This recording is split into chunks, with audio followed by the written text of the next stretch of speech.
Okay, now I want to talk about the factor tree method, okay? And the factor tree method is really good for those of us who can't figure out our factors very well, okay? Or have a hard time figuring out perfect square numbers. Because in the factor tree method, we can just keep breaking this down like a factor tree. Okay, so here's what we're going to do. We're going to take 216 and do a factor tree out of it. So, for example, I know that 2 times 108 was 216.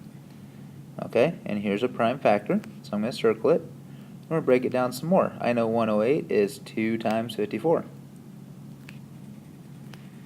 Well, 54, I know that that is 2 times 27.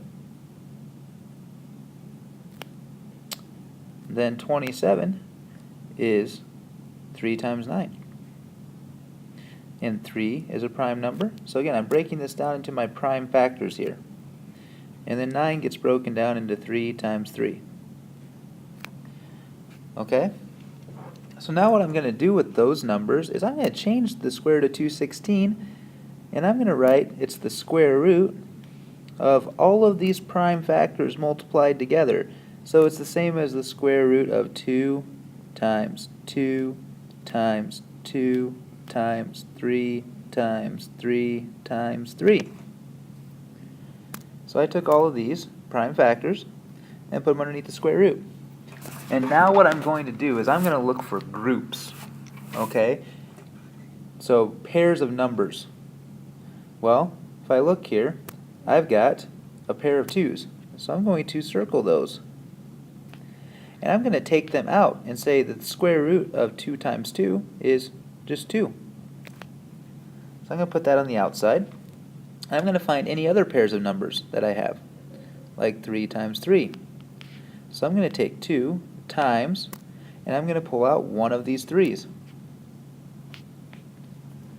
Okay, so again, notice the numbers I circled, the sets of number I circled, I'm pulling out one of those. And then I take out 1 3. Well, I have no other pairs of numbers, so now what I'm going to do is I'm going to take this square root sign and just write the leftover numbers multiplied. So 2 times 3. So basically what I'm saying is this is the same as 2 times 3, because we took one number out of each of the groups, times the square root of what's left over, which was 2 times 3. Well, now I can simplify this. I know that 2 times 3 is 6. Okay, we got times the square root of 2 times 3, which is 6. And again, I know that I cannot simplify these anymore because there's no perfect square factors here. So I just take those and combine those back together. So 6 times the square root is 6. Different method, got the same answer as the first one. Okay? Now let's look at this next one, the square root of 210. So let's take 210 and break it apart. I know that's 2 times 105. And I know that 105 is the same as 5 times 21. And then 21 is the same as 3 times 7.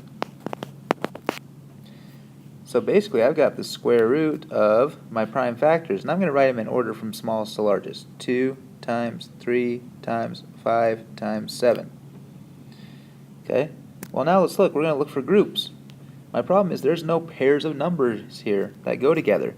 If there are no pairs of numbers here, then again, look at what I did over here. I just took these and multiplied them together. Okay? So I'm going to take 2 times 3 times 5 times 7. And that's 210. So what happened? Our answer is the same as what we started with, meaning this one could not be simplified because it has no perfect square factors. Okay? So we didn't simplify this at all. It's just going to stay the same. And that will happen if we have no numbers under here that can be grouped. Okay? Or if you like the first method, okay, there are no perfect square factors that go into 210. So we cannot simplify it, so it stays the same. And we got one last example. And example 2 says, instead of walking 200 yards from point A to point B, Arnold takes a shortcut across the field. How long is the shortcut? So instead of going like this, Arnold is going to cut across the field. Okay, well notice what shape this makes here. This makes what looks to be a right triangle. So if I draw a right angle in here, okay, then we've got a right triangle, and this side that we're missing, that we're trying to figure out, the shortcut, is going to be C. If we do a squared plus b squared equals c squared. So a is 100 squared plus b is 100 squared equals c squared. Well, 100 squared, that means 100 times 100. That is simply 1 followed by 1, 2, 3, 4 zeros. So that's 10,000 plus 10,000 equals c squared. And 10,000 plus 10,000 is 20,000. Then, to solve for c, we had to find the square root of this. Now, this is a number, okay, that we're not really sure of. So, I'm going to just say it's the square root of 20,000. Now, to get a better idea, I'm not going to leave it like that, okay? I'm going to simplify it like we just learned how, to figure out about how much this is. So I'm going to go ahead and use the factor tree method, since I'm not entirely sure of the prime factors, or sorry, the perfect square factors. Let's see, 20,000, that's the same as, oh, I don't know, 4 times 5,000. Okay, and 4 breaks apart into 2 times 2. 5,000 can break apart into 5, which is prime, times 1,000. And 1,000 could break apart into 5 times 200. Now, the nice thing about the factor trees is you can pick factors that you know for sure. Okay, I'm picking numbers that I know work pretty well and that I like. So 5 times 200 might not be the way you break apart 1,000, but it is a possibility. You could do 10 times 100 or something like that. Okay, now 200 can break apart, and I'm going to go into 5 times 40. I like dealing with 5s. Then 40 can break apart into 5 times 8. And 8 breaks apart into 2 times 4. And then 4 breaks apart into 2 times 2.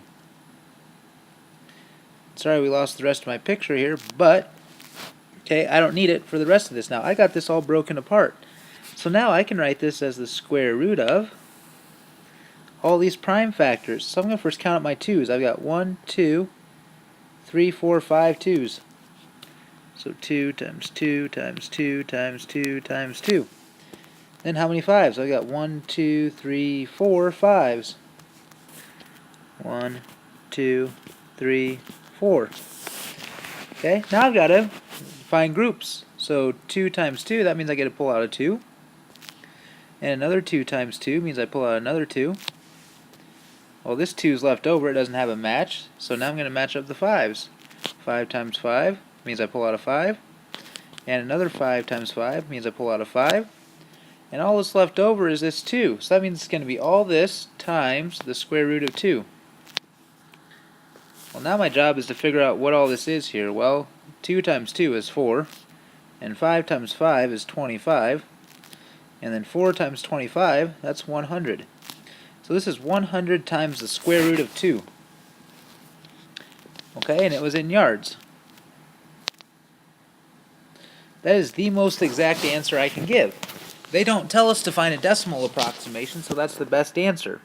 If they did tell us to find a decimal approximation, I could, just to get an idea of about how long that is, the square root of 2 is about 1.41, so that's about 141 yards, roughly. Okay, but again, this is the most exact answer that I could give, 100 times the square root of 2 yards. I know that sounds funny, so again, in a real world example, we'd probably just go ahead and approximate this if it said about how many yards. And that's your lesson on simplifying square roots. Good luck on the homework.